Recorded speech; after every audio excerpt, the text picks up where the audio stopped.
실러버스를 좀 보시겠습니다. 대전 메시아닉 교회 오고 또 대전에 있는 토라신학을 오니까 아주 분위기가 참 좋습니다. 굉장히 활발하게 공부를 하시고 또 활동을 하시고 그런 것 같아서 아주 좋네요. 저희 부처는 좀 뭐라 그럴까요? 잠잠한 그런 상황입니다. 서울에 있는 분들이 좀 깨어나고 좀 이랬는데 대전이 중심이다 보니까 전국으로 그렇게 하나님이 이끌어가시는 게 아닌가 그런 생각이 듭니다. 강의 계획안을 좀 보시면요. 강의 목적은 읽어보시면 될 것 같고요. 저와 함께 토라 개론을 공부해 가시면서 이번 학기에 토라의 회복 책을 다시 한 번 더 읽으셨으면 좋겠습니다. 그래서 필독서로 토라 회복책을 다시 한번 좀 읽어주시면 감사하겠고요. 강의 계획을 제가 조금 짜봤는데요. 꼭 이렇게 되지는 않을 겁니다. 그런데 일단 이러한 흐름을 가지고 해보려고 생각을 했습니다. 오늘이 이제 2주째이죠. 2주째 토라에 대한 기독교의 오해, 그리고 헬레니즘, 대체신학, 반유대주의. 그래서 간단하게 조금 오늘 언급을 좀 하고 싶고요. 그 다음에 3주째는 토라란 무엇인가, 토라의 정의, 토라의 범위, 토라의 구분. 4주째 토라가 주어진 시점, 토라는 누구에게 주셨는가. 5주째 토라의 유효기간, 토라를 주신 목적.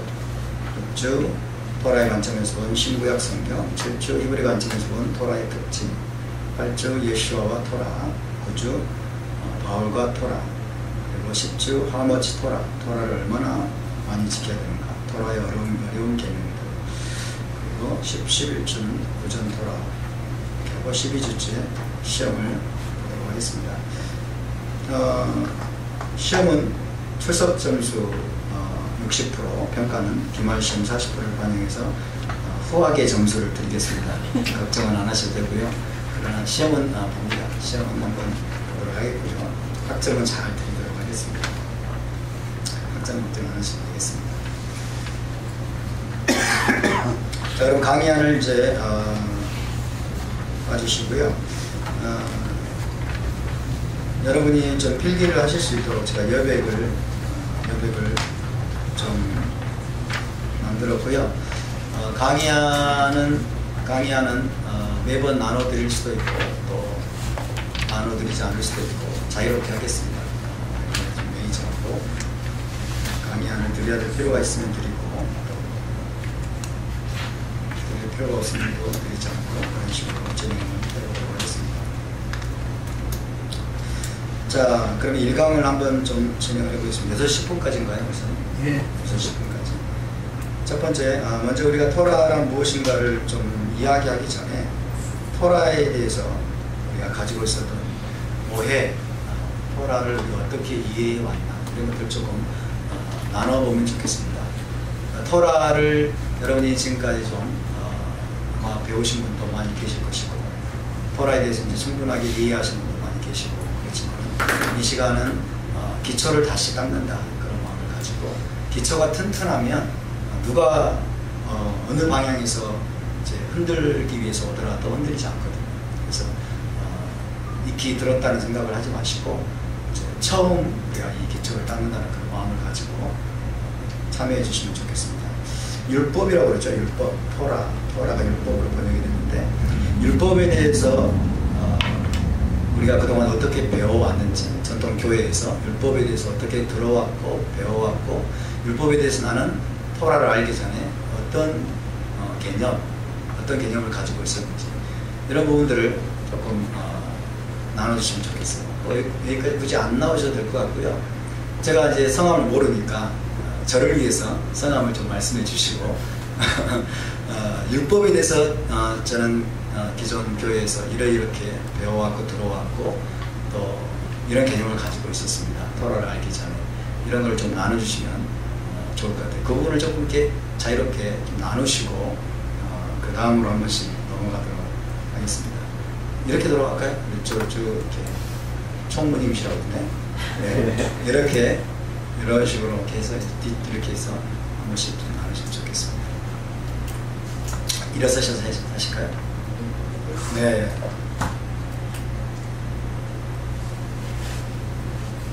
여러분들 다 아시는 것 같이 율법 하면 토라라는 개념은 없었죠. 옛날에 모세 오경 하면 토라라는 개념을 가지고 있었는데 이렇게 율법에 대해서 토라로 이해가 되면서 그러니까 토라 오경을 중심으로 해서 신약 성경까지도 그 토라 오경에 속해 있는 하나님의 율법 가운데 하나다.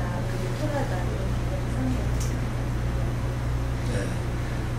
처음부터 안식교에서 신앙생활 하셨나요? 네. 네. 알겠습니다. 안식교인들은 율법에 대해서 굉장히 세밀하게 음성을 들어요. 그러니까 다른 교회 신앙인들에 비해서 훨씬 더 섬세하게 하나님의 음성을 율법을 통해서 듣거든요. 토라라고는 하지 않지만 율법을 통해서.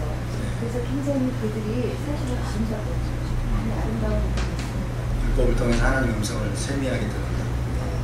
그런데 이제 토라라는 개념이 없다 보니까 알겠습니다. 저 율법을 얘기하면은 기존 교회에서 그 신약 구약에 관한 율법이 그 뭐를 지켜야 되는 십계명을 다 이제 예를 드는데 그 이제 예수님이 오셔서 율법이 희석되거나 좀 헤어졌다는 그런 인식을 많이 접했고 그 기존 교회에서 또 그렇게 생각을 또 해왔는데 여기 와서 이렇게 목사님 말씀 듣고 그러니까 그게 뭐 헤어진 게 아니라 완성돼가지고 지킬 건 다 더 잘 지켜야 된다는 그런 말씀을 듣고 많이 깨달음을 받았습니다. 네. 그 이전에는 이제 예수님으로 인해서 율법이 해졌다 그렇게 좀 배워왔다는 얘기죠. 알겠습니다.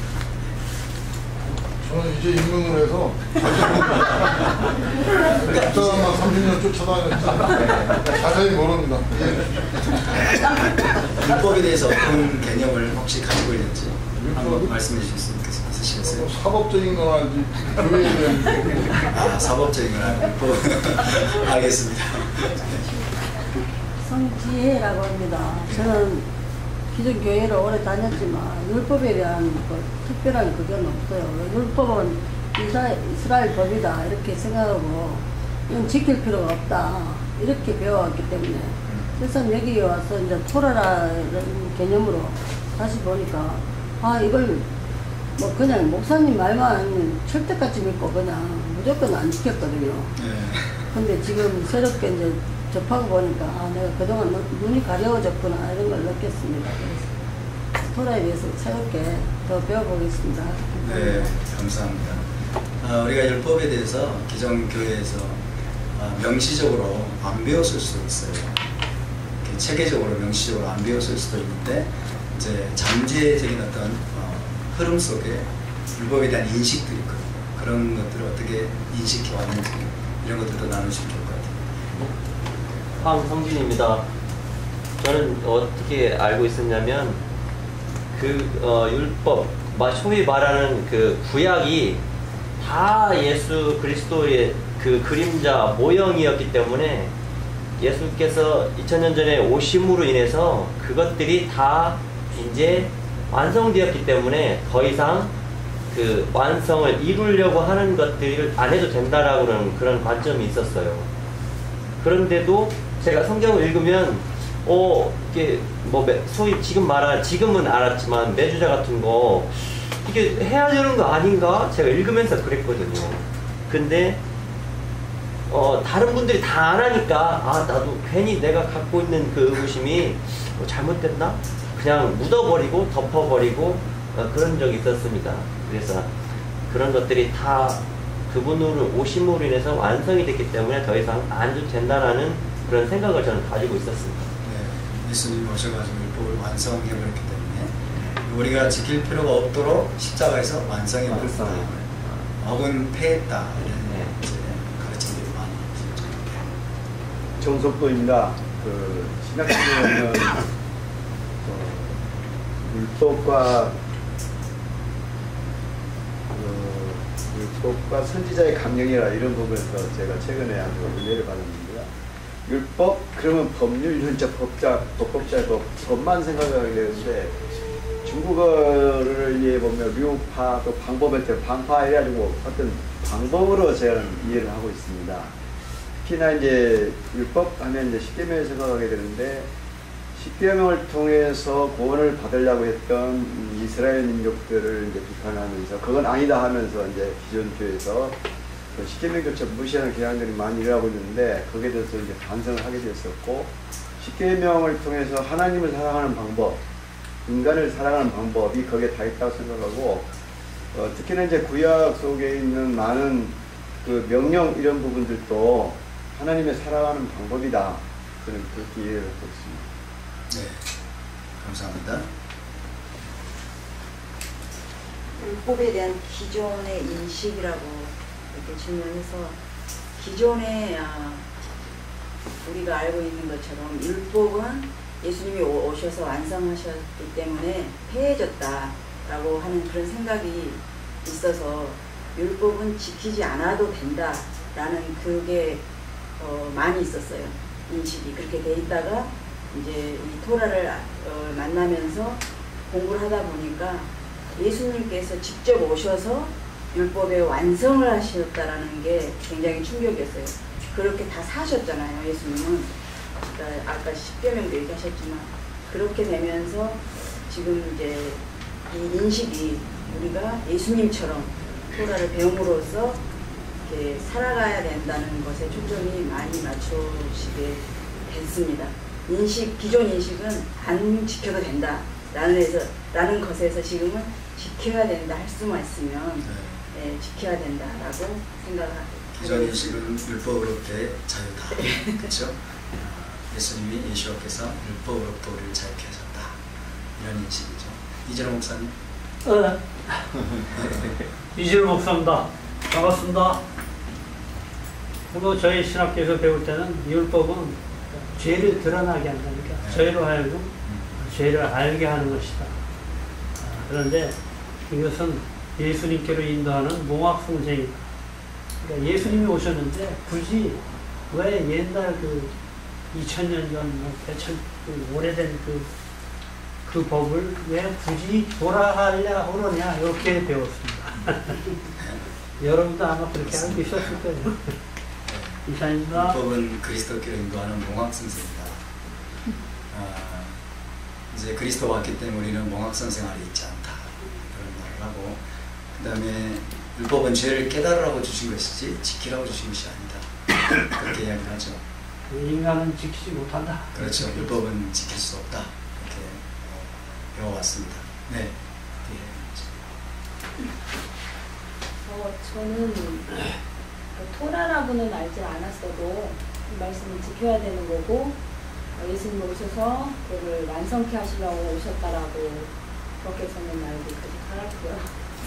네, 그래서 이제 와서 그런데 이제 한 가지는 이스라엘은 패했고 그렇지만 그들은 패했고 그것을 이제 그러니까 우리가 그렇게 해야 된다라고 그렇게 저는 결국 살았습니다. 네, 열심히 지키고 사셨어요. 네, 굉장히 의로운 삶을 사신 것 같습니다. 네. 김규호라고 합니다. 저희 목사님 말씀하고 같이 율법은 죄를 드러나는 것이라고 생각했고 그리고 율법은 인간을 도저히 지킬 수 없는 법, 지킬 수 없다. 그렇기 때문에 오직 구원의 길을 예수만 믿고 구원의 어느 길을 가고 율법은 지킬 수 없는 거고 그 율법은 단지 죄를 드러나고 회개용으로만 생각을 했었습니다. 네, 도저히 지킬 수 없는 것.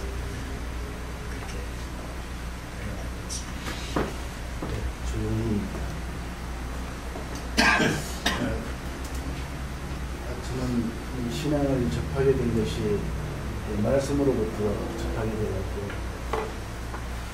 말씀을 여러 번 읽다 보니까 주님이 가르치시는 영감으로 큰 나무다, 말씀 자체가 큰 나무다라는 것을 알고 있습니다. 또 신학을 하다 보니까 율법은 지키지 못한 것이고 또 지켜야 된다고 또 사도 바울은 또 패했지만 또 지켜야 된다고 하는데 그러면서 또 토라라는 또 이 말을 또 접하면서 지금에 와서 이제 생각해보면 왜 지키라 그랬다가 지키지 말라 그랬다. 인적 매력도 뭐 떨어지지 않는다 하는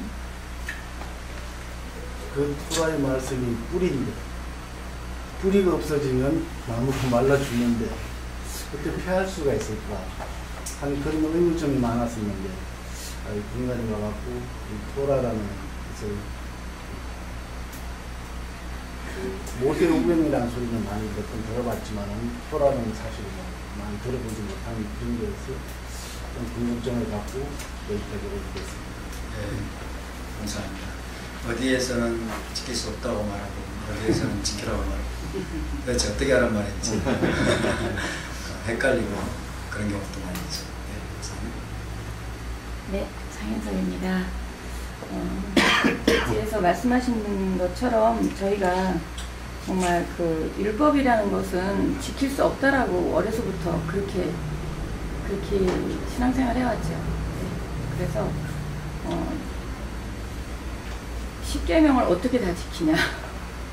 어떻게 이웃의 아내를 탐내지 말아야 되는데 생각을 하면 탐낸 것이 되고 음란한 것이 되는데 그걸 어떻게 안 지키냐라고 우리 어려서부터 계속 그렇게 알아왔거든요. 근데 토라를 만나고 나서는 꼭 지켜야 된다는 걸 알게 해주셔서 너무 감사합니다. 네, 감사합니다.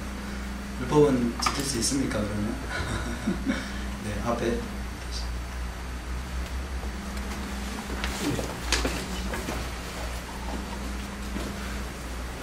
창조주 하나님께서 저 아담을 창조하시고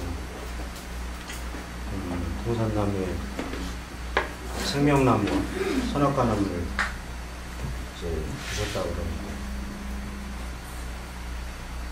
거기에서 시작인 것 같습니다. 인본적으로 생각을 하면 왜 선악과 나무를 그곳에 심으셨습니까? 먼저 목사님들이 말씀하신 것처럼 다 그 같은 맥락인 것 같아요. 근데 중요한 게 우리가 알고 있는 그 동산 안에 그 생명나무와 선악과 나무가 뒤에 나오는 동사가 복수가 아니라 단수더라고요.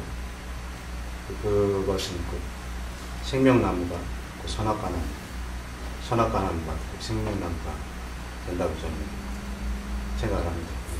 그 뜻은 이제 하나님께서 율법을 우리에게 주셔서 아까 목사님께도 말씀하신 것처럼 율법을 아브라함이 그 번제물을 가르죠. 근데 그게 이제 우리 인간이 가지고 있는 이제 아담부터의 두 마음인데 율법을 주신 거는 율법이 없을 때는 율법이 없다면 죄를 알 수 없으니까 그것을 드러내기 위해서 죄가 무엇인지를 가르치기 위해서 율법을 주셨고 그 이후로는 이제 모든 선지자들을 통해서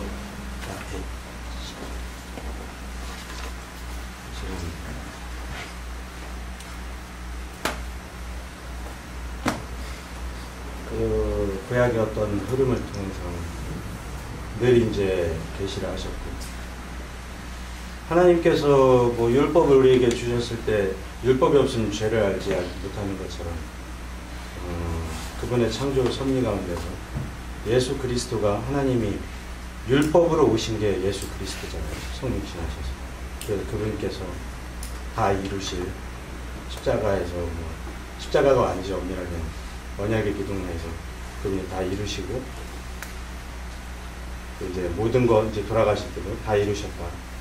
이제 그 말씀이 창세기에 이제 가지셨던 모든 모형들이 하나님이 어떻게 인간들을 갖다가 구원하셔서 그분과 영생을 함께 할 수 있는 그런 존재를 하실 수 있는지 그러한 어떤 모든 계획과 섭리 가운데서 이루어졌다고 저는 생각을 하기 때문에 율법으로 오신 주 예수 그리스도께서 그것을 살아내시고 그 율법을 다 이루시고 마지막까지 그걸 다 하셔서 이제 패했다기보다는 그분께서 다 이루시고 또 돌아가시면서 이제 다 이루신 가운데 이제 섭리가 실제 이제 옛 성전인 여호와가 성령이 거하셨던 옛 성전이 아니라 주 예수 그리스도가 사마리아 여인에게도 약속하시고 또 실제 이제 그분께서 이제 돌아가시면서 생명 주는 영으로 이제 쏟아져 나오시는 한번 통해서 이제 그것이 온전히 이루어졌다고 저는 보기 때문에 율법을 우리가 지키고 안 지키고의 그런 관점이 아니라 그것을 다 이루신 그분을 우리가 받아서 우리가 성전인 우리가 그분의 어떤 다 이루신 그분을 받아서 연합돼서 우리가 살아가는 어떤 과정 속에 방향에 다시 이제 시작이죠. 그걸 통해서 온전한 우리가 이제 어떤 우리도 이제 천국으로 지어져 가서 이제 천국이 된 어떤 그러한 관점으로 보고 있고, 그래서 바울 사도도 율법을 가지고 우리가 또 논한다면 바울은 거의 다 자기가 본인이 대보 속에서 무대한 자를 이뤘다고 그랬는데 그러면 예수 그리스도께서 헛되이 죽으셨다고 그랬습니다. 저는 뭐 지금까지 저는 그러한 관점에서 보고 있습니다. 네, 백호설입니다. 저는 실제로 율법에 대해서 여기 오기 전까지 많이 생각해보진 않았는데요. 그냥 무의식적으로 율법은 뭐 구약이다 그런 식으로 뭐 정의하지는 않는데 그렇게 생각하고 있었던 것 같습니다.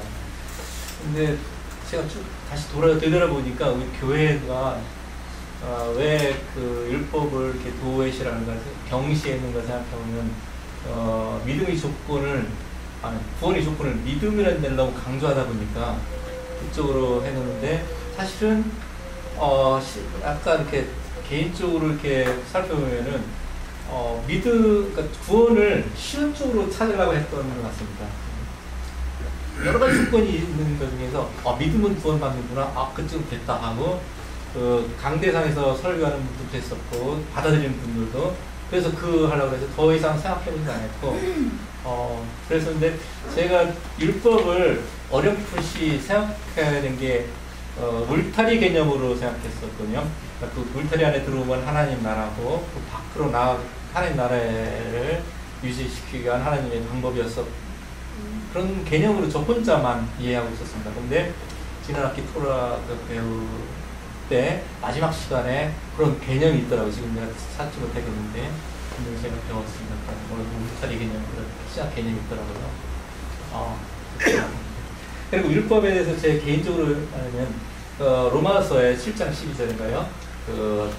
율법도 거룩하고 계명도 거룩한 거라고 분명히 말했는데 바울 사도가 얘기할 때 보면 율법을 폐했다 이런 식으로 하기도 하고, 그러니까 아까 말했듯이 이렇게 얘기도 하고 저렇게 얘기도 하는데 분명한 거는 우리가 하나님 나라에서 사는 사람은 자기가 살아있고 율법을 폐하는 게 아니라 율법이 살아있고 자기가 죽어야 돼서 거꾸로 되는 것 같습니다. 자기가 팔팔하게 살았기 때문에 율법을 폐하고 쉬운 믿음으로 구원받는다 이런 식으로 막 주장하는 거지, 자기가 육신이 죽으면은 결코 율법이 오히려 더 살아나고 그런 말로 율법은 거룩하고 계명은 거룩한 거는 그렇게 믿고 있습니다. 네, 감사합니다. 네, 정명희입니다. 솔직히 기존의 교회에서 토라라는 말을 잘 사용하지 않았어요. 어쩌다가 토라라는 말이 나오면 그냥 모세오경, 목사님들은 그렇게 정리를 하셨고, 그러니까 기존의 성도들은 율법, 토라 이러면 구약 이스라엘 백성들이 지키던 법. 그런데 신학에 와서 이건 십계명으로 요약이 됐고, 또 이제 예수님이 말씀하신 하나님 사람, 이웃 사람 두 가지 계명으로 요약이 된 게 오늘날의 그 토라가 이렇게 변천해서 왔다, 이렇게 기존의 인식을 이렇게 알고 있었던 것 같습니다. 구약의 율법이 십계명으로 요약이 되고 신약으로 와서는 하나님 사랑, 이웃 사랑, 하나로 또 요약하자면 너희가 서로 사랑하라. 서로 사랑하는 계명만 지키면 된다. 예수님이 세 계명을 주셨기 때문에 옛 계명을 폐하고 그렇게 말하는 경우도 많습니다. 그렇죠? 간사님. 안녕하세요.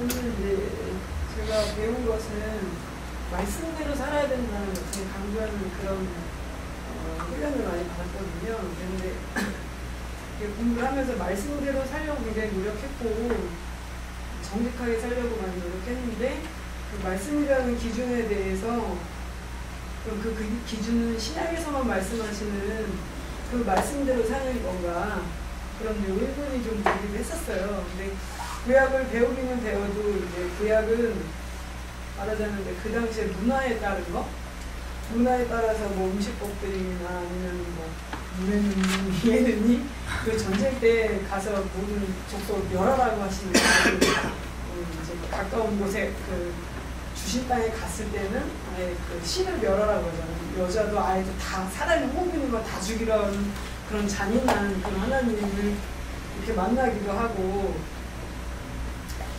그런 거를 배울 때는 구약에서 하나님 말씀대로 한다면 쉽지가 않겠다. 그런 이제 생각들을 갖고 있었어요. 그리고 문화적인 것으로 그 당시의 시대에서 그런 것들이 적용되는 거지 지금은 그거랑 좀 상관이 없다. 지금 문화는 그렇게 살 수가 없다. 이렇게 알고 있었고요. 그리고 율법이란 말 딱 떠오르면 그냥 바로 바리새인이 떠올라요. 그래서 네, 율법하면 일코로 바리새인. 그래서 그들이 이제 의를 드러내는 그래서 율법이 되게 좋지 않게 느낌이 많이 있었어요. 그리고 그런 이제 좋지 않은 거 바리새인이 그렇게 예수님을 정죄해가지고 죽일 정도로 그렇게 아주 센 거. 그래서 예수님이 직접 돌아가심으로써 이렇게 그것을 폐하셨다. 그래서 우리는 그들이 지킨 딱딱한 그런 율법에서 자유로워졌다. 그래서 우리는 이제 지킬 필요가 없다. 이제 이런 식으로 이제 알고 있었죠. 네. 근데 제가 여기 토라를 입문하게 되고 메시아닉 교회 다니게 되는데 김성 목사님이 토라의 회복이라는 책을 만나면서 사실 그때도 왕창 깨졌거든요. 그래서 이렇게 여기까지 오게 된 겁니다. 감사합니다. 다양한 차원에서 나눠주셔서 감사드립니다. 율법 그러면 방금 말씀드린 것처럼 생각나는 게 바리새인.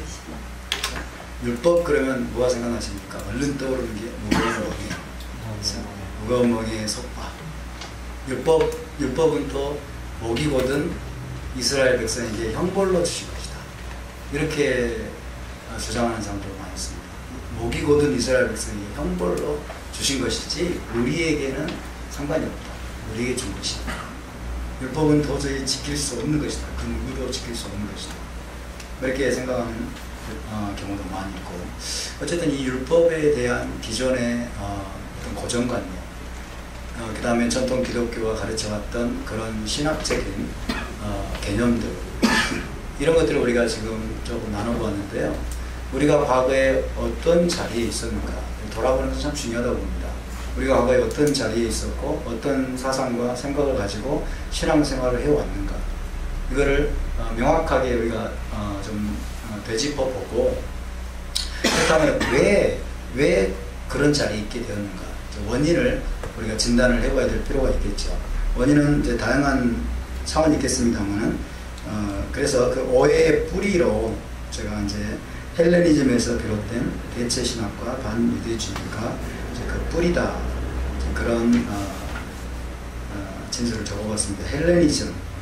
헬레니즘에서 비롯된 대체 신학과 반유대주의. 그러니까 이방인으로서 예수 그리스도를 믿고 예수와를 믿고 이제 구원을 받으면서 히브리적인 관점으로 보지를 못했던 거죠. 히브리 관점으로 보지 못했기 때문에 엉뚱한 방향으로, 전혀 말도 안 되는 방향으로 나갔던 것입니다. 그런 것들이 어떻게 진행이 되어 왔는지 이런 부분들을 조금 나눠보도록 하겠습니다. 헬레니즘, 대체신학, 반유대주의, 오늘 이것에 대해서 좀 간략하게 좀 여러분과 함께 나눠보겠습니다. 1세기 당시의 상황을 조금 제가 좀 말씀을 드리면요, 예수와께서 이제 십자가를 지시고 그리고 이제 부활하셨죠. 그리고 승천하신 이후에 이제 그 메시아의 복음이 이방 세계로 급속히 퍼져나가기 시작했습니다. 사도 바울에 의해서 또 사도들에 의해서 로마 제국 내에 이방인들에게 급속히 전파되었고요. 그 다음에 이제 AD 70년에 어떤 일이 있었습니까? 예루살렘 성전이 파괴됐죠. 예루살렘 성전이 파괴된 이후에는 이제 유대인들이 전 세계로 쫓겨났어요. 약속의 땅에서 쫓겨나고, 그러면서 메시아 공동체라고 하는 이 교회, 메시아 공동체라고 하는 교회의 이제 중심이 바뀝니다. 그 전까지는 예루살렘 교회가 중심이었습니다.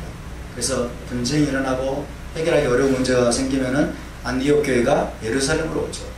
예루살렘 공의회를 이제 열어가지고 이제 주요 문제를 해결하고, 그 전까지만 해도 예루살렘 교회가 중심이었는데, 그러니까 예루살렘이 이제 교회의 중심이었는데 AD 70년 이후에는 로마가 중심이 됩니다.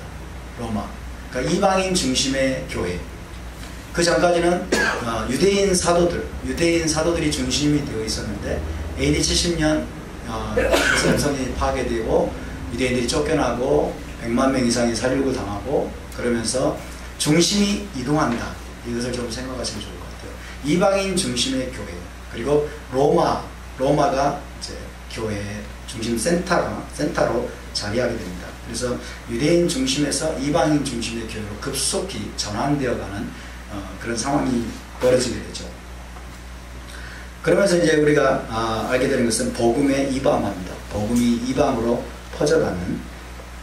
그래서 유대인이 이스라엘 땅에서 쫓겨나가지고 이방 세계로 흩어지게 된 것처럼 복음도 이제 이스라엘 땅에서 벗어나서 이방 땅으로 급속히 이제 전파되어지게 됩니다. 메시아의 복음이.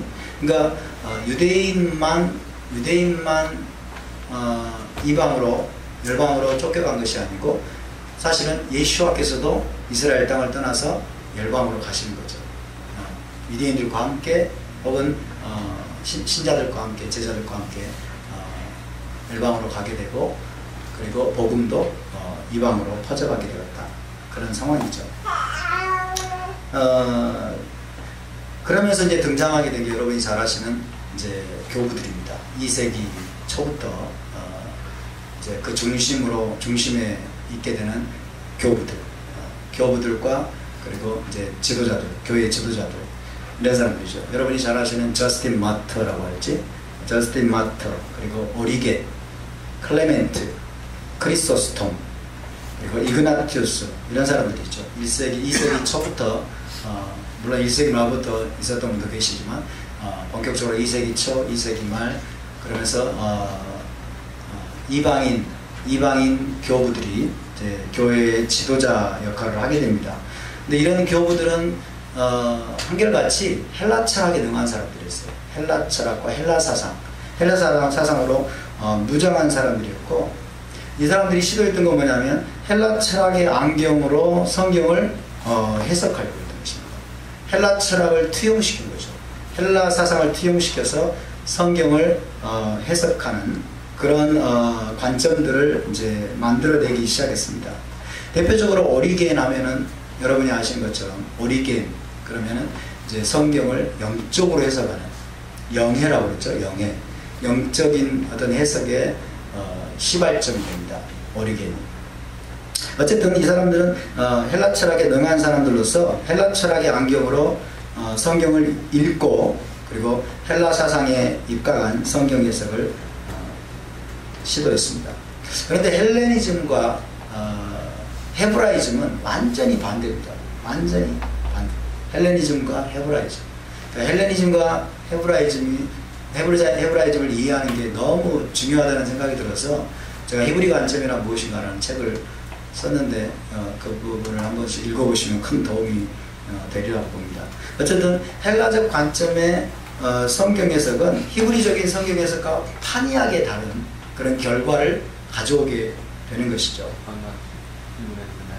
네. 헬라니즘과 헤브라이즘 반대라는데 네.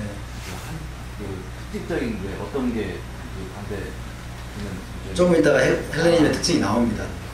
일단 그 개괄적인 설명을 드리고 그렇게 하겠습니다. 그래서 어쨌든 2세기 초부터 교회의 중심이 되고 교회의 지도자로 자리 잡은 헬라 철학에 능통한 교부들, 이 교부들의 헬라적인 성경 해석, 이 성경 해석이 이제 무엇과 만나냐면 반유대주의와 만나게 됩니다. 반유대주의와 만나게 되면서 이제 등장한 것이 소위 대체 신학이라는 것이죠. 헬레니즘과 반유대주의의 만남, 그로 인해서 생겨나게 된 것이 replacement theology라고 하죠. 대체 신학, replacement theology라고 합니다. 그리고 이제 이제 복음이 이방으로 퍼져가면서 이제 초기 교회에 수많은 이방인들이 들어오게 됩니다. 수많은 로마 제국에 수많은 이방인들이 또 교회 안으로 들어오게 되죠. 예수 믿고 구원받은, 소위 예수 믿고 구원받은 사람들이, 수많은 이방인들이 교회 안으로 들어오는데 이들도 역시 헬라 로마 사상에 젖은 사람들이죠. 그냥 로마 제국 가운데 살고 있었기 때문에 이 로마 제국은 헬레니즘을 그대로 계승한 제국입니다. 헬레니즘을 그대로 계승한, 그래서 그레코 로만이라는 표현을 쓰죠. 그레코 로만. 그러니까 헬라 사상과 로마 사상이 결국에는 하나라는 얘기입니다. 그래서 헬라 로마 사상의 영향을 강하게 받은, 그리고 헬라 로마적인 문화 속에서 자란 수많은 이방인들이 이제 교회 안으로 들어오게 되죠. 그래서 이들이 이제 교부들에 의해 가르침을 받게 됩니다. 역시 이들에게도 히브리적인 관점은 존재하지 않았겠죠. 유대적인 어떤 관점, 유대적인 시각, 유대적인 어떤 뿌리의 관점으로 성경을 바라보는 것은 그들에게도 없었다고 이야기할 수 있겠습니다. 그래서 예수를 믿고 거듭나서 교회 안에 들어왔지만 여전히 헬라 로마적인 오늘날의 용어로 바꾼다면 여전히 세속적인, 그렇죠? 여전히 세속적인 그런 사고방식과 행동 양식을 견지하고 있었습니다. 그래서 이제 신학을 공부하신 분들은 또 아시겠지만은 1세기 후반부터 교회에 들어와서 강력하게 영향을 준 게 영지주의 사상입니다. 영지주의가 헬레니즘으로부터 내려오는 것입니다. 영지주의 사상이 교회 안에 들어와서 강력하게 영향을 주었습니다. 그래서 로마 제국에 살고 있던 대부분의 이방인들은 이 헬레니즘과 영지주의 사상에 굉장히 강하게 영향을 받고 그런 문화 속에 산 상태에서 교회 안으로 그대로 들어왔는데 교회의 지도자들은 또한 헬라 철학에 능통한 교부들이었다는 것입니다. 그리고 그 다음으로 제가 말씀드리고 싶은 것은 문맹과 이제 성경의 부재다. 이들은 대부분의 이 사람들, 일반 사람들은 문맹 상태였습니다. 글을 배우지 못한 사람들이 태반이었고 개개인이 성경을 가질 수가 없었습니다. 그러니까 개개인이 성경을 지금 우리는 굉장히 많이 한 사람당 다양한 역본도 가지고 있고 많은 성경을 가지고 있지만은 중세시대까지만 해도 성경을 소유할 수가 없었죠. 그러니까 개개인이 성경을 가지고 있지도 않을 뿐더러 글을 읽을 수가 없는, 그러니까 문맹 상태에 있었던 것이죠. 그러니까 이들은 교부들이 가르쳐 주는 대로 그들을 믿을 수밖에 없습니다. 헬라 사상에 젖은, 헬라 철학에 젖은 교부들이 헬라적인 그런 방법으로 성경을 해석해서 이야기하는 어떤 반유대적이고 대체신학적인 그런 결론들을, 그런 어떤 교리들을 그대로 흡수해서 배울 수밖에 없는 그런 상황 가운데, 그런 컨텍스트 가운데 기독교 역사가 진행이 되어 왔다라고 말씀을 드릴 수 있겠습니다. 그래서 그런 반유대적이고 대체신학적인 그런 신앙관이 이제 계속해서 3세기, 4세기, 중세시대까지 내려가게 되고, 그리고 그 이제 결말이, 그 열매가 사실은 홀로코스트죠. 그 열매가 홀로코스트, 600만 명의 유대인들을 죽인, 단순히 마틴 루터의 글만 가지고 죽인 것은 아니죠. 2세기 초부터, 아니 1세기 말부터 대두되었던 반유대주의와 헬레니즘과 그리고 대체신학, 이런 것들이 계속해서 눈덩이처럼 굴러가면서 점점 커지는 그런 상황 속에서 이제 나치와 히틀러가 600만 명의 유대인들을 학살하는 그런 참극이 벌어졌습니다. 그래서 오늘 저는 오전 이제 간단하게 저에게 설교를 했습니다만 기도하면서 그런 생각이 들었습니다. 헬레니즘과 대체신학 그리고 반유대주의, 이런 것들은 정말 목숨 걸고 거절해야 돼요. 제가 그런 느낌을 강하게 받았어요. 목숨 걸고 거절해야 돼요. 왜냐? 이것은 수많은 생명을 죽이는 것이기 때문에 그것들이 우리 안에 들어오게 되면, 이런 거짓된 교리들이, 거짓된 사상들이 우리 안에 들어오게 되면 그대로 있지 않습니다. 생명을 죽입니다. 수많은 생명을 죽이는데 우리는 그 열매를 생생하게 보았습니다. 600만 명뿐만 아니라 역사 속에서 유대인들의 생명이 아마도 수천만 명이 학살을 당했을 것입니다. 그리고 중세시대 때 여러분이 아신 것처럼 로마 카톨릭에 의해서 잘못된 교리, 이런 잘못된 교리들로 구축된 로마 카톨릭에 의해서 진정한 신자들이 얼마나 많이 죽임을 당했는지를 우리가 잘 알고 있습니다. 그게 뭐냐면 다 섞인 진리 때문에 그렇거든요. 섞인 진리, 거짓된 교리 이런 것들을 받아들인 결과 죽이는 것입니다. 그래서 저는 오늘 아침에 기도하면서 이것은 그냥 괜찮아. 이런 것들을 안에 가지고 있지 않는 사람들이 얼마나 있겠어. 이렇게 어떤 스스로 좀 위로하면서 그렇게 적당히 넘어갈 성질의 것이 아니구나. 그런 것들을 제가 강하게 느꼈어요. 그래서 헬라 사상과 그리고 어떤 반유대적이고 대체 신학에 의해서 내려온 그런 잘못된 교리들, 이런 것들은 정말 온몸으로 목숨 걸고 거절하고 대적하고 몰아내야 되겠다. 그런 생각을 굉장히 제가 기도하면서 강하게 받았습니다. 그래서 제가 이걸 말씀드린 이유는 지금 어디서부터 잘못되었나. 우리 1세기 사도들 그리고 예수와께서는 이렇게 안 믿었는데 오늘날 기독교, 전통 기독교와 같은 그런 어떤 개념을 가지고 믿은 것이 아닌데 어디서부터 잘못되었나를 제가 여러분과 함께 지금 한번 생각해보자 하는 것입니다. 그것들이 지금 사실은 복음이 이방으로 퍼져가고 그 다음 교회의 중심이 예루살렘에서 로마로 옮겨가고 그리고 유대인 사도 중심의 교회에서 이제 헬라 철학에 능통한 교부 중심의 교회로 옮겨가면서 이게 지금 심각한 문제가 발생했다는 것을 제가 말씀드리고 싶습니다. 그렇다면 헬레니즘이 도대체 무엇이길래 이런 무시무시한 그런 범죄라면 범죄고 무시무시한 일을 저질렀을까? 그걸 좀 간단하게 좀 나눠보겠습니다. 헬레니즘의 특징을 제가 일단 이성 중심의 인본주의다 그렇게 적어봤습니다. 이성 중심의 인본주의다. 그래서 제가 쓴 책 히브리 관점이란 무엇인가 좀 참조하시면 좋을 것 같아요. 히브리 관점이란 무엇인가? 히브리 관점을 잘 모릅니다. 오늘날 교계에 히브리 관점으로 성경 보기 이제 그런 것들을 가르치는 분들이 계세요. 장제일 목사님이랄지 또 변승보 교수님이랄지 류모세 이런 분들이 히브리 관점에 대해서 이야기를 합니다만은 사실 히브리 관점을 모릅니다. 히브리 관점이 진짜 무엇인가를 알지 못합니다. 그러니까 히브리 관점이 정확하게 무엇인가를 알아야만이 우리가 어디에서 잘못됐구나 이것을 알 수가 있는데 히브리 관점을 정확하게 알아야만이 우리가 잘못된 부분이 이것이구나 하고 고치고 돌아가는데 진단이 안 돼요. 진단. 이건 정말 심각한 문제다. 그래서 정말 하나님이 쓰게 하셔서 쓴 책이 바로 이 책입니다. 여러분 한 번씩 구입하셔서 읽으시면 좋을 것 같고요. 자, 헬레니즘.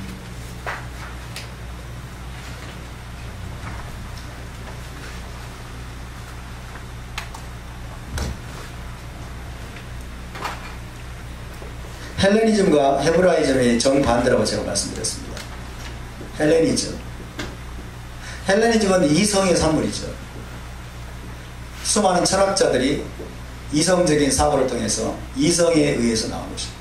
그러니까 이성 중심입니다. 이성 중심. 그래서 이것은 인본주의적인 사고입니다. 인본주의. 헬레니즘은 한마디로 말하면 인본주의라고 얘기할 수 있겠습니다. 그래서 모든 것을 이성으로 판단합니다. 이성으로 판단하고 이성이 모든 것 위에 있습니다. 이성이 모든 위.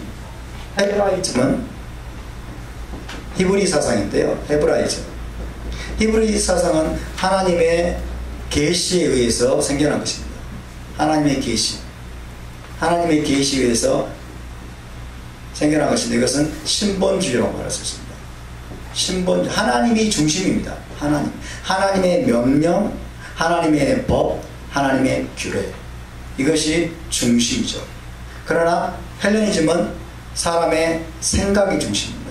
이성적 판단, 이성적 사고, 이성적 결론, 이것이 중심을 차지하고 있습니다. 헬라에도 신들이 많이 있습니다. 큐피드랄지 제우스랄지 많은 신들이 있지 않습니까? 근데 헬라의 신들도 이성의 산물이에요. 그러니까 모든 것의 중심에 이성이 있는 거죠. 인간의 이성이 모든 판단의 기준입니다. 인간의 이성이 모든 것 판단의 기준이라는 얘기는 무슨 말이냐면 인간 중심이라는 거죠. 인간이 하나님의 자리를 차지하고 있다는 얘기입니다. 그러니까 헤브라이즘의 정반대, 가장 강력한 대적, 그러니까 신본주의, 하나님이 왕이 되시지 못하게 만드는 가장 무서운 대적은 인본주의입니다. 사람이 중심이 돼가지고 모든 것을 판단하고 모든 것을 결정하고 모든 것을 방향을 설정하는 이런 것들이 헬레니즘의 특징이죠. 그래서 역시 고대 그리스로부터 이제 시작이 되어가지고 지금 서구 사상을, 서구 문명을 지배하고 있는 것이, 떠받치고 있는 것이 사실은 헬레니즘이에요. 헬레니즘, 소크라테스, 그리고 플라톤, 아리스토텔레스, 이런 사람들이 서구 문명의 어떤 토대가 되어 있습니다. 미래 사상. 그래서 서구 기독교가 역시 헬레니즘의 강력한 영향을 받았고 그 기초 위에 세워진 것입니다. 그래서 이 헬레니즘이 당시에 1세기, 2세기, 3세기 당시에 헬라 로마인들의 삶 전체를 지배하고 있었고 그래서 그런 헬레니즘이 지금 서구 문명의 기반이 되었다. 서구 기독교인들의 사상까지 지금 지배하고 있다라고 말씀드리겠습니다. 자, 그러면 이 헬레니즘이 신을 어떻게 생각하냐? 신, 헬레니즘의 신입니다. 신과 헬라인들은 신을 어떻게 생각하느냐? 신은 변화무쌍한 존재입니다. 헬라인들의 신과는 변화무쌍한 존재. 신은 시대에 따라서, 상황에 따라서 변화할 수 있는 존재라고 생각을 합니다. 이게 헬라인들의 신관이에요. 그리고 헬라인들은 이게 헬라 로마 문화 속에서 살아왔던 이 사람들의 생각은 신들이 변화할 수 있고 시대에 따라서, 상황에 따라서 바뀔 수 있는 존재라고 생각을 할 뿐만 아니라 그들에게 제사를 어떤 숭배를 하고 제사를 드려주기만 하면 인간에게 도덕적인 요구를 안 합니다. 인간에게 도덕적인 요구를 전혀 하지 않는, 제우스나 그 다음에 뭐 기타 다른 신들이 인간에게 도덕적인 요구를 하지 않아요. 이것이 헬라 로마의 신이죠. 헬레니즘이 가지고 있던 헬레니즘의 신관입니다. 그러니까 이런 관점을 가지고 이스라엘의 하나님을 생각한 것입니다. 이스라엘의 하나님도, 성경의 하나님도, 그냥 이들은, 자, 한번 생각해 보십시오. 1세기 말, 2세기, 3세기에 이방인들이 교회로 쏟아져 들어왔습니다. 근데 이들은 성경을 제대로 배워본 적이 없습니다. 성경책도 없습니다. 유대인 사도들도 이제 다 죽었습니다. 이들에게 가르치는 자들은 헬라 철학에 능통한 교부들밖에 없습니다.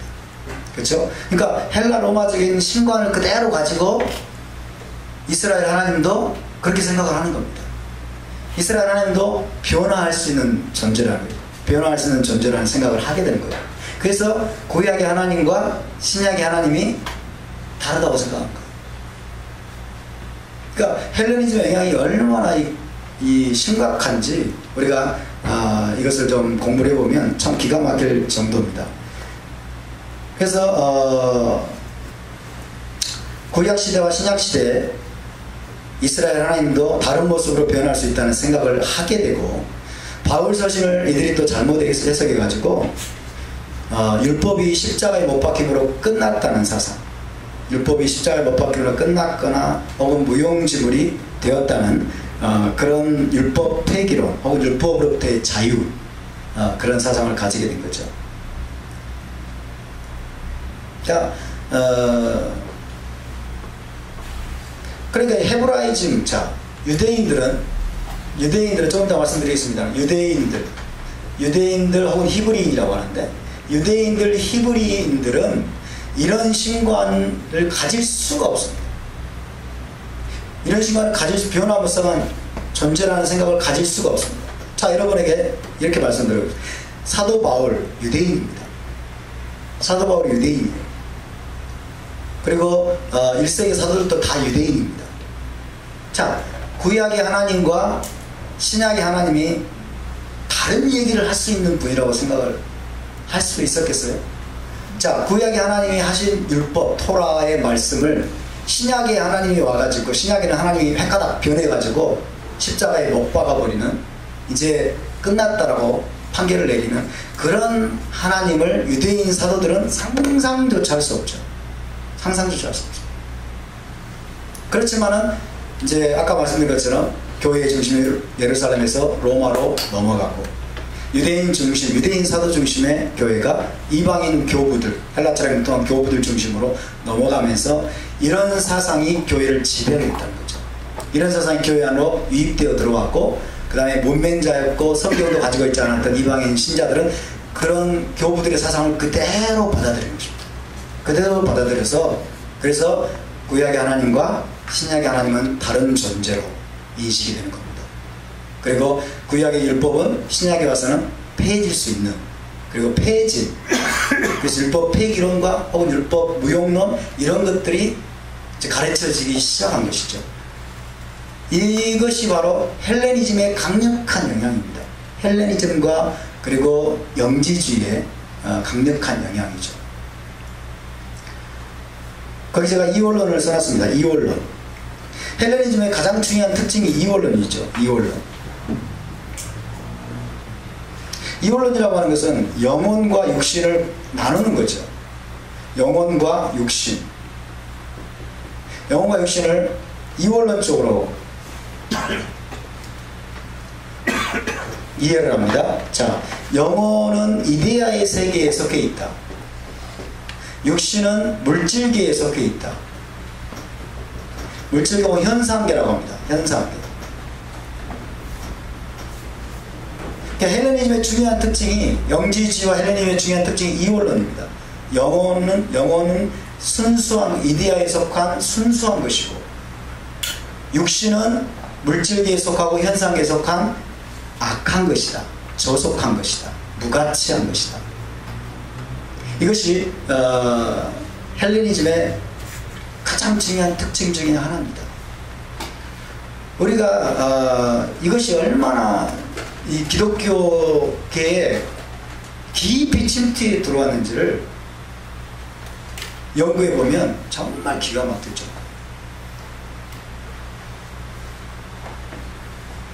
그래서 영적인 것은 고상하고 굉장히 가치가 있고, 이런 것이 반면에 육적인 것은 무가치하고 저속한 것이다. 이런 사상이 이 헬라 로마적인 그런 사상에 가득히 들어있습니다. 이것이 이데아, 이원론, 플라톤에 의해서 시작된 이원론이죠. 이원론. 여러분, 중세시대 때 수도원운동이 왜 생겼을까요? 로마 사제, 로마 카톨릭의 사제가 왜 결혼을 안 할까요? 수녀들이 왜 결혼하지 않을까요? 여기에서 비롯된 것입니다. 육적인 결혼, 그리고 육적인 어떤 부부관계, 이런 것들은 저속한 거예요. 이것은 무가치한 것이고, 이것은 영적인 것과 전혀 무관한 것입니다. 이들의 사상에 따르면, 헬라적인 사상에 따르면 이것은 무관한 것이고, 그래서 영계에 있는 빛을 받을 수가 없다. 그래서 영적인 것들을 풀어내고 영적인 것으로 사람들을 인도하는 사제들은 결혼을 해서는 안 된다. 수녀들도 그런 것들을 추구하는 자들이기 때문에 결혼을 해서는 안 된다. 이것을 무가치하고 얘기해요. 그러니까 이 이원론에 따르면 육적인 것들은, 그러니까 몸으로 하는 것들, 그 다음에 이 물질계, 땅에 있는 세계, 이 지구라고 하는 이 물질계는 이 헬라 영지주의자들에 따르면 악한 것입니다. 혹은 더러운 것입니다. 혹은 무가치한 것입니다. 그래서 이들은 여러분이 아시는 것처럼 영지주의자들 좀 들어보셨을 텐데, 이 영지주의자들은 영적인 지식을 얻어가지고 이데아의 세계로, 순수하고 아름다운 이데아의 세계로, 영적인 어떤 본질의 세계로 돌아가는 것, 이것을 추구합니다. 그래서 이들이 생각하는 인간의 상태는 영혼이 우리 육신 안에 갇혀 있어요. 육신은 영혼을 가두는 감옥입니다. 그러니까 빨리 육신을 벗어나 가지고 영혼이 저 순수한 이데아의 세계로 돌아가는 것, 이것이 영지주의자들이 말하는 구원입니다. 이 더러운 육신, 이 부패한 육신, 죄 많은 이 세상은 내 집 아니네. 그죠? 저 천당 없으면 난 어떻게 하노? 그래서 여기서 염세주의가 나옵니다. 염세주의, 그 다음에 금욕주의, 그리고 현실 도피주의가 나옵니다. 오늘날 교회 하는 게 너무 심각하죠? 염세주의, 현실에 대해서 너무 책임적이잖아요. 기도만 하면 다 되는 줄 알아요. 그리고 기도원 가가지고 계속 금식하면서 기도만 하면 더 영적인 존재가 되는 거죠. 영적인 걸 너무 추구하는 거예요.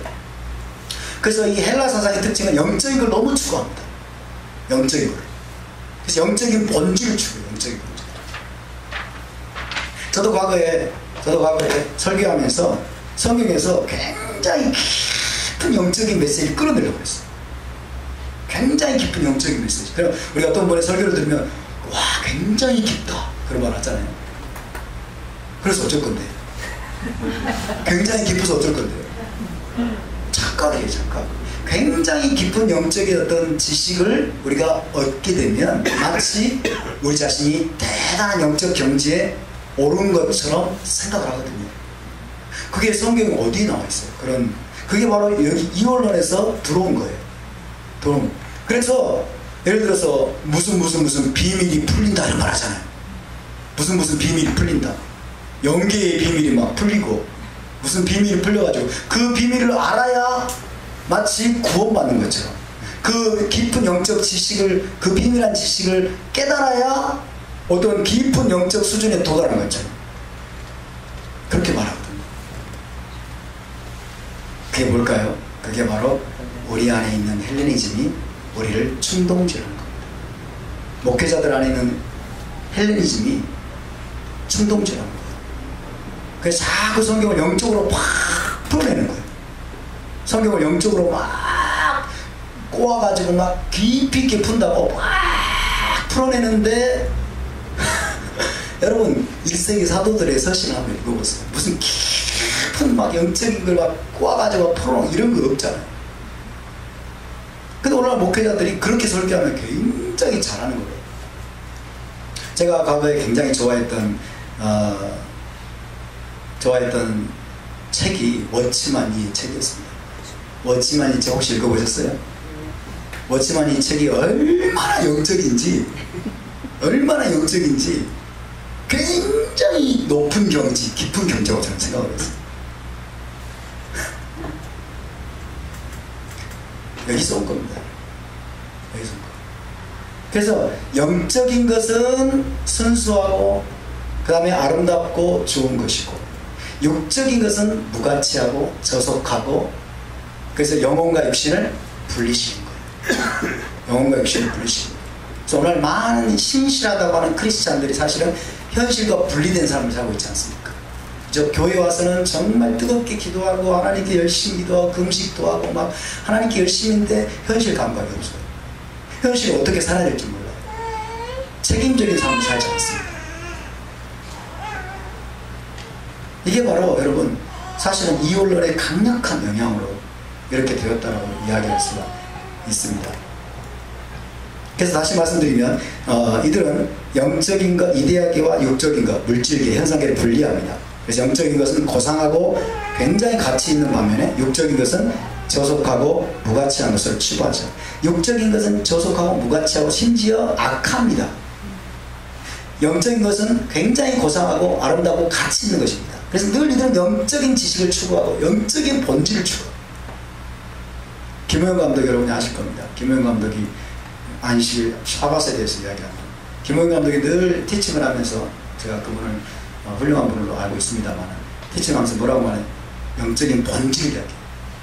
안식일의 본질을 알아야 한다. 이런 말을 해요. 그러니까 안식일을 안 지키면서 본질을 얘기해요. 본질을 얘기해요. 안식일을 육적으로 지키는 것은 왜 안 지킬까요? 저속한 거예요. 이들에게 있어서. 혹은 무가치한 거예요. 안식일을 물리적으로, 육적으로, 물리적인 일곱째 날 지키는 것은 이들에게 있어서는 별 볼 일 없는 거예요. 무가치한 거예요. 중요하지 않은 겁니다. 그럼 뭐가 중요하냐? 안식일의 영적 본질이 중요하다는 거예요. 정확하게 이런 사상을 그대로 반영해주고 있어요. 그대로 살아내고 있어요. 제가 김호영 감독을 굉장히 좋아합니다. 메시지가 굉장히 좋고 또 때로는 그리고 굉장히 나름대로 성경 공부를 많이 하고 있기 때문에 나름대로의 공헌을 제가 인정합니다만은 어쨌든 안타까운 게 뭐냐면 이 사람을 몰아가고 있는 게 자기도 모르는 자기 안에 있는 헬레니즘이라는 거예요. 자기 안에 있는 이원론이라는 것입니다. 그러니까 이런 관점으로 성경을 본 것입니다. 이런 관점으로 헬라 철학의 교부들이 1, 2세기의 신자들이 이런 관점으로 성경을 보았습니다. 자, 대표적인 사람이 이제 누굽니까? 대표적인 사람이 말시온이죠. 말시온 영지주의자 혹은 헬라적인 이원론자 말시온이 이런 관점으로 성경을 봤더니 구약의 여호와가 땅을 창조했네요. 구약의 여호와가 물질계를 창조한 거예요. 자기가 이 말시온의 사상 속에 물질계, 물질계, 육신, 물질계는 어떤 곳입니까?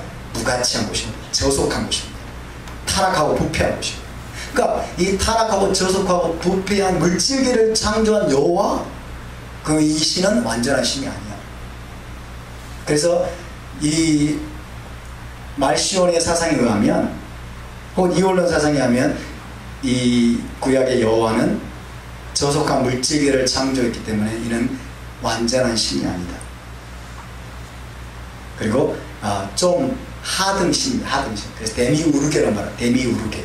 데미우르게란 헬라의 신의 하등 신입니다. 하등 신이라는 거예요. 근데 이제 말시온이 보니까 신약의 예수를 보니까 은혜와 사랑과 그 다음에 자기를 십자가 못 박아가지고 백성들을 구원하는, 그러면서 이제 영적인 어떤 세계로, 천국으로, 천당으로, 이데아의 세계로 인도하는 그런 분으로 이제 보이는 거예요. 헬라적인 사역을 투영시켜 보니까. 그래서 이제 이는 구약을 거부했습니다. 그리고 구약의 어떤 내용들이 많이 들어간 그런 책들을 또 거부합니다. 마태복음이랄지 이런 책들을. 사도 바울의 서신 이런 것들을 이제 편집을 하고. 그러니까 어떤 헬라적인 안경으로 보니까 구약의 여호와는 이 저속한 물질을 창조했네. 이는 완전한 신이 아니야. 신약의 예수는 십자가에서 자신의 목숨을 내놓고 백성들을 이제 구원하는 존재네. 은혜와 사랑을 베풀어서. 그래서 완전한 세계로, 천당으로 데려가는 분이네. 그래가지고 구약의 신약의 예수는 완전한 이데아계의 완전한 신의 현현이다.